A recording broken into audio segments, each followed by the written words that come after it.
A birthday gift revealed the truth I'd been denying for years. They called me too sensitive, accused me of making it a bigger deal than it was. Months later, I packed my bags and left, while they stood in the doorway shouting, "Please, just talk to me." Now they won't stop calling, but I've already started living. I never thought I'd be the kind of person who measures love in grand gestures. Yet, here I am, staring at the ceiling at 3 a.m., tears silently streaming down my face, all because of a birthday that shouldn't matter this much. But it does matter.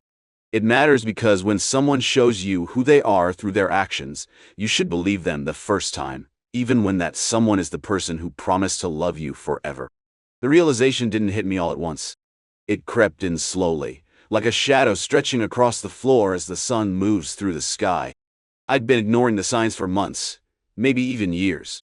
The forgotten anniversaries. The hastily purchased gifts. The constant prioritization of everything and everyone else. But something about this particular disappointment broke something fundamental inside me, and now I can't stop the flood of painful clarity washing over me. My birthday fell on a Tuesday this year. Nothing special about a Tuesday, just another workday for most people. I woke up early, as I always do, a small knot of anticipation in my stomach. Not because I expected anything extravagant, but because this was the first birthday since we'd made those vows, promising to cherish each other above all else. I thought, naively perhaps, that this would be different. My expectations weren't unreasonable. I've never been someone who demands expensive gifts or elaborate celebrations. But I do believe in reciprocity, in bringing the same energy to a relationship that you receive. And over the years, I've poured everything into making my partner feel special on their important days. Last year for their birthday, despite our financial struggles at the time, I spent weeks planning. I saved every spare dollar I could, cutting corners on my own needs to afford something meaningful. I remember the feeling of pride when I handed over that gift, a collector's edition of their favorite author's work that I knew they'd been eyeing for months. I had decorated our small apartment with handmade decorations, baked their favorite childhood cake from scratch following their mother's recipe, and arranged a surprise visit from their best friend who lived 3 states away. The joy on their face made every sacrifice worthwhile. I wasn't expecting the same level of effort in return. Just something that showed they knew me. Something that indicated they had spent more than 15 minutes thinking about what might make me feel special. Something that suggested I was worth the effort. What I got was a hurried happy birthday as they rushed out the door for work, a generic store-bought card clearly purchased on the way home, and a gift so impersonal it might as well have been bought for a distant acquaintance. The worst part wasn't even the gift itself, it was the absolute lack of thought behind it. They'd purchased something I had explicitly mentioned disliking months before, which meant they hadn't been listening, hadn't been paying attention, hadn't been present. "I hope you like it," they said, watching my face expectantly as I unwrapped the package. And so I smiled, forced enthusiasm into my voice, and lied. Because that's what we do, isn't it? We protect the feelings of the people who don't protect ours. We swallow our disappointment to avoid being labeled difficult or ungrateful. We convince ourselves that expecting thoughtfulness is somehow expecting too much. But as I lay awake that night, listening to their peaceful breathing beside me, I couldn't shake the feeling that something fundamental had shifted inside me. And I wasn't sure we could ever go back to the way things were before. The morning after my birthday, I went through the motions of normalcy with mechanical precision. Made coffee, prepared breakfast, smiled when appropriate. But internally, I was sifting through memories, re-examining our relationship through this new, painful lens of awareness. It wasn't just birthdays. It was every special occasion, every milestone, every moment that should have been commemorated with genuine care. 3 months into our relationship, I'd remembered they mentioned wanting to see a particular band perform live. I'd set alerts for ticket sales, woken up at 5 a.m. to secure seats, and surprised them with an experience I knew would mean something. For our first anniversary, I'd created a scrapbook documenting our journey together, collecting ticket stubs, photographs, and written memories of all our firsts. What had they given me in return? Gift cards, by team, last-minute dinner reservations, presents that showed no awareness of my interests or desires, always accompanied by effusive apologies about being so bad at gifts or terrible at remembering dates. I accepted these explanations, these character flaws presented as immutable traits rather than choices. I'd told myself it didn't matter, That love manifests in different ways, that I shouldn't measure affection through material expressions. But it wasn't about the material. It never had been. It was about effort, about paying attention, about demonstrating that you value someone enough to observe what brings them joy, and then acting on that knowledge. I tried to recall the last time they had truly surprised me with something thoughtful. The memory was so distant, it felt like it belonged to another relationship entirely. Had they changed, or had I been willfully blind from the beginning? Had I constructed an idealized version of them in my mind, one that didn't align with reality? As the days passed following my birthday disappointment, I noticed myself withdrawing. Conversations became perfunctory. Physical affection felt mechanical. I caught myself flinching slightly when they touched me, not out of fear or revulsion, but from a new emotional guardedness I couldn't control. My heart was building walls, brick by brick, protecting itself from further injury. They noticed the change but misinterpreted its cause. "Are you still upset about having to work late on your birthday?" they asked one evening as we moved around each other in the kitchen, a choreographed dance of avoidance. "I told you that client meeting couldn't be rescheduled." I nearly laughed at the absurdity. That they thought my emotional withdrawal was about their absence, rather than their fundamental lack of consideration, revealed just how wide the chasm between us had grown. They were looking at the symptom, not the disease. The missed dinner was merely the latest manifestation of a pattern I could no longer ignore. "I'm not upset," I lied, because the truth was too complicated, too raw, too potentially destructive. "Just tired." They accepted this explanation readily, too readily, and returned to scrolling through their phone. No follow-up questions. No attempt to dig deeper.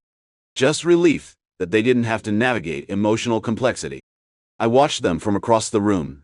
This person I had once believed knew me better than anyone else in the world, and felt a profound sense of loneliness that being alone never gave me. How had we arrived here? When had we stopped being partners and become mere cohabitants? That night I dreamt I was screaming at the top of my lungs while they stood directly in front of me, smiling pleasantly, completely unable to hear me. I woke up with tears on my pillow and the terrible certainty that something had to change. 3 weeks after my birthday, we attended a dinner party at their colleague's home. I hadn't wanted to go. Social gatherings had become exercises in performance, smiling, and playing the role of contented partner, while feeling increasingly hollow inside. But they had insisted it was important for their career advancement, so I relented. The evening progressed predictably until someone brought out a cake and announced it was their coworker's birthday. I watched with growing disbelief as my partner produced a carefully wrapped package from their bag, a gift they had evidently purchased with thought and intention. The coworker unwrapped it to reveal a first-edition book by their favorite author, something my partner had apparently remembered from a casual conversation months prior. "You mentioned wanting this the last time we had lunch," they explained, beaming with pride as their coworker expressed genuine surprise and appreciation. I had to search through 5 different rare bookstores to find it. Something inside me cracked. 5 bookstores. For a coworker. When they couldn't be bothered to remember my explicit mentions of things I would love for my own birthday. The contrast was so stark, so undeniable, that I could no longer rationalize it away. I excused myself to the bathroom, locked the door, and pressed my forehead against the cool mirror, trying to regulate my breathing. The realization wasn't just that they were capable of thoughtfulness. It was that they were willing to extend that thoughtfulness to others, not to me. Not to the person they had vowed to cherish above all others. When we returned home that night, the silence between us was dense with unspoken words. They seemed oblivious to my inner turmoil, chatting about office politics and complimenting the dinner as if nothing were amiss. As if they hadn't just demonstrated in the clearest possible terms that their claimed inability to be thoughtful was actually a choice. A choice they made repeatedly not to prioritize my happiness.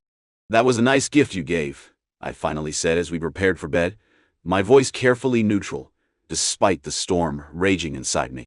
"Oh, the book. Yeah, wasn't that perfect?" I remembered how they mentioned being a collector during that department lunch back in October. They had retained that information for 7 months. 7 months of attentiveness to someone who had no intimate claim on their consideration. "How long did it take you to find it?" I asked, though I already knew the answer. "A couple of weeks," they replied, oblivious to the dangerous waters they were navigating. Had to check several specialty stores, but it was worth it to see their reaction. A couple of weeks? Planning. Searching. Investing time and effort. For someone else's joy.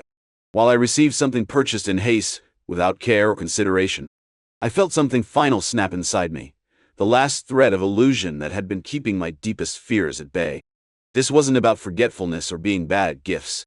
This was about value, about worth, about where they chose to direct their limited resources of time and attention.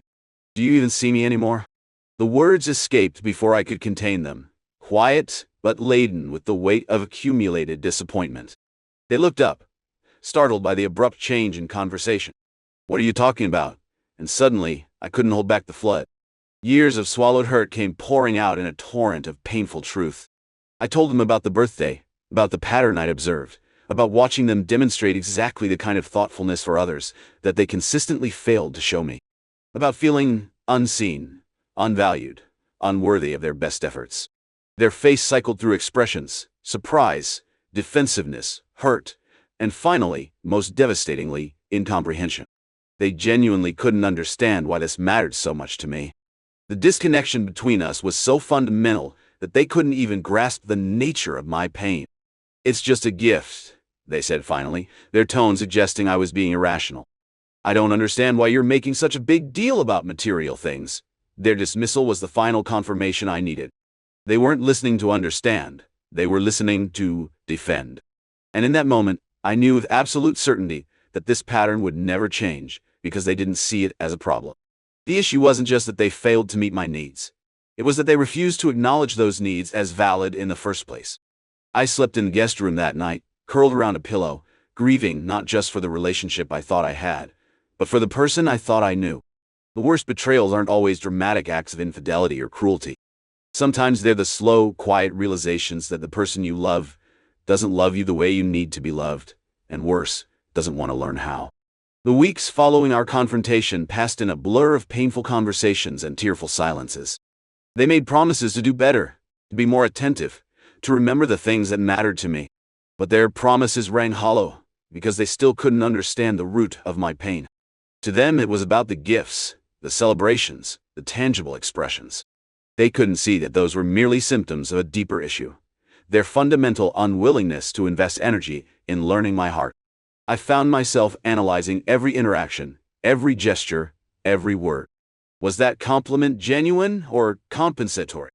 Was that unexpected small gift a true change of heart, or merely damage control?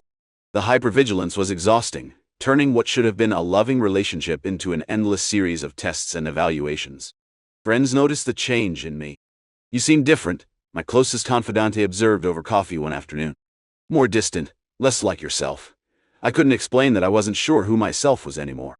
I had spent so long molding my expectations to fit what I was given, convincing myself that wanting reciprocal effort was somehow demanding too much. The boundary between healthy compromise and self-erasure had become blurred beyond recognition. "We're just going through a rough patch," I said, the practiced lie coming easily. Because admitting the truth, that I was questioning the very foundation of my most important relationship, felt too much like admitting failure. At home, we moved around each other like wary animals, careful not to disturb the fragile peace. They made superficial attempts at improvement, bringing home flowers once, suggesting a weekend getaway, but these gestures felt mechanical, performed rather than felt. And beneath them ran the current of resentment, the unspoken accusation that I was being unreasonable for wanting more. The worst part was the loneliness. There's a special kind of isolation in lying beside someone every night, knowing they fundamentally misunderstand what you need from them. In sharing meals, sharing space, sharing a life with someone who doesn't share your conception of what love should look like in practice. I tried to explain it different ways. I sent articles about love languages. I suggested relationship counseling. I wrote long, heartfelt letters attempting to articulate the difference between wanting material expressions and wanting evidence of attentiveness. Each attempt was met with initial agreement, followed by a slow slide back into established patterns. 2 months after my birthday, their own approached.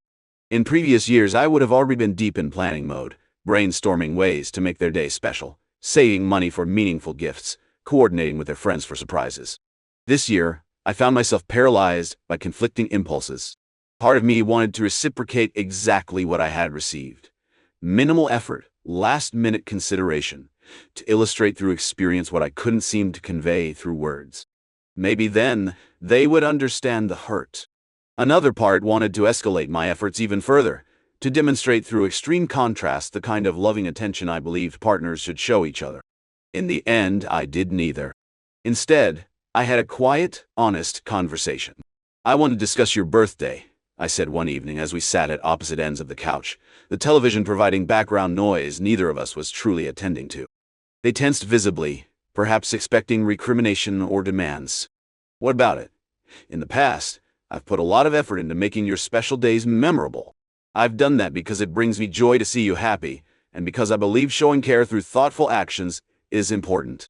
But I've realized that approach doesn't resonate with you the same way, and continuing to expect reciprocation is setting us both up for disappointment."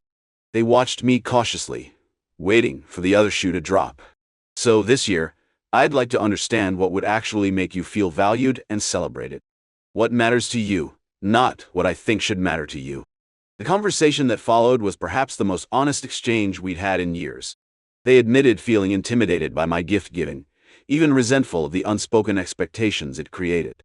I acknowledged using gestures as measurement tools for affection, a flawed metric that didn't account for different expressions of love. For the first time, I felt seen, not for what I did or what I gave, but for the underlying need those actions represented. The need to know I was worth effort, worth attention, worth careful consideration. That night marked a turning point, not toward reconciliation as one might expect, but toward clarity. The painful truth was that our fundamental incompatibility couldn't be resolved through better communication alone. Some differences run too deep, touch too directly on our core needs and values. Sometimes understanding the problem perfectly doesn't lead to a solution. It only confirms the impossibility of one. Fall arrived, bringing with it cooling temperatures and earlier sunsets.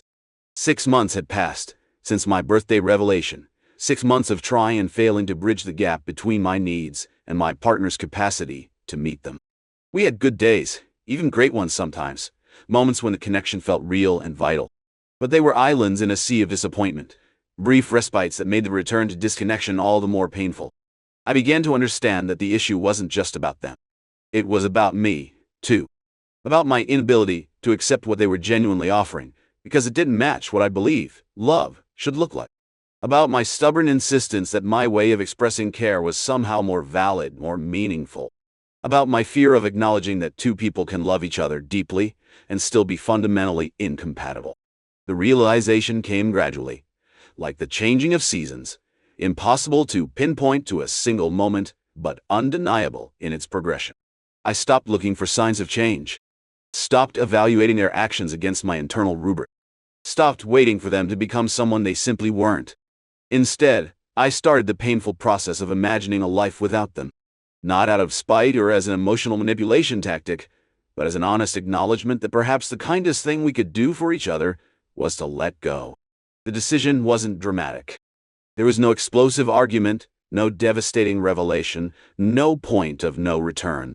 Just a quiet evening when I looked across the dinner table at this person I had loved for years and realized with perfect clarity that love alone wasn't enough, that it had never been enough. "I think we need to talk about our future," I said, setting down my fork with deliberate care. They nodded slowly, and I knew they had reached the same conclusion in their own way, had been preparing for this conversation just as I had.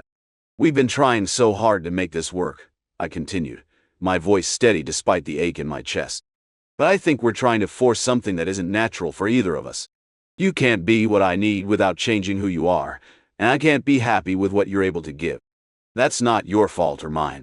It just is." The conversation that followed was the kindest, most honest exchange we'd ever had. Free from the pressure of trying to save what we had, we could finally speak without fear or defensiveness. We acknowledged the love that still existed between us while accepting its limitations. We reminisced about the good times, without using them as arguments against separation. We cried together for what was ending, and for what had never truly been. The logistics of untangling two lives are never simple. The shared home, the mutual friends, the future plans now rendered obsolete. But compared to the emotional complexity we'd been navigating, these practical concerns felt almost refreshingly straightforward. We decided to tell people we had grown apart, a gentle truth that spared us both the well-meaning but exhausting inquiries and advice that would inevitably follow a more detailed explanation. Some friends expressed surprise. Others admitted they had sensed the distance growing between us for longer than we'd acknowledged it ourselves. The day I moved out was surreal. The apartment that had been ours suddenly reduced to mathematical divisions. These books are mine, those dishes are yours. The materiality of separation is strange that way, reducing years of emotional investment to questions of ownership and logistics. They helped me carry boxes to my car, both of us moving with the careful politeness of strangers. When everything was loaded, we stood facing each other on the sidewalk, the physical manifestation of our relationship packed away in cardboard containers. "I got you something," they said unexpectedly, producing a small wrapped package from their pocket. A going-away gift, I guess. Inside was a keychain with a tiny silver camera charm. A reference to my long-abandoned photography hobby, something I had mentioned missing in a conversation months earlier. It was perhaps the most thoughtful gift they had ever given me, arriving precisely at the moment when it could no longer save us. I looked up, tears blurring my vision. "You remembered. Too little, too late, right?" Their smile was sad, but genuine. "I'm sorry it took me so long to understand what you were asking for. Maybe in another life, I'd have figured it out sooner. Maybe." I closed my hand around the small token, feeling the points of the charm press into my palm. "Or maybe in another life, I'd been able to see the ways you did show love, instead of focusing on the ways you didn't." We hugged goodbye, a real embrace, not the mechanical performance our physical affection had become in recent months. For a brief moment, I felt the echo of what had drawn us together initially, the connection that had once seemed unbreakable. And then, I let go. The first months alone were harder than I had anticipated. Not because I regretted the decision, I knew with increasing certainty that it had been the right one, but because I had forgotten how to exist as an individual rather than as half of a pair. Simple decisions, like what to have for dinner, or which show to watch, became momentarily paralyzing, without the familiar framework of compromise and consideration. Harder still was confronting my own role in what had happened. It would have been easier to cast myself solely as the wounded party, the one who had given too much and received too little. But honesty demanded more nuanced reflection. Had I communicated my needs clearly from the beginning, or had I expected mind reading? Had I truly seen and valued their expressions of love, or had I dismissed them because they didn't match my expectations? Had I been as attentive to their emotional language as I had demanded they be to mine? These questions had no simple answers, but asking them marked the beginning of healing. I started keeping a journal, recording not just daily events, but emotional patterns, reactions, insights. Looking back through these entries, I could trace the gradual shift from grief to acceptance to cautious optimism. 3 months after the separation, I ran into a mutual friend at a coffee shop. After the initial awkwardness passed, they offered an observation that stayed with me for days afterward. "You know, you both seem lighter somehow. More yourselves." The comment struck me because it captured something I had been feeling but couldn't articulate. There was a freedom in the ending. Not just for me, but for my former partner as well. We had released each other from the burden of impossible expectations. Freed from the constant strain of trying to be something we weren't, we could return to authenticity. I began reconnecting with parts of myself that had been neglected during the relationship. I took a photography class, rediscovering the joy of creative expression that had once been central to my identity. I reconnected with old friends whose presence had gradually diminished as I poured more and more energy into trying to make my relationship work. 6 months after moving out, I received a text message from my ex-partner. They were doing well, they said, had started therapy, was learning things about themselves and their patterns. Wanted to thank me for having the courage to end something that wasn't working, even when it would have been easier to continue in comfortable discontentment. The message brought no regret, no longing for reconciliation.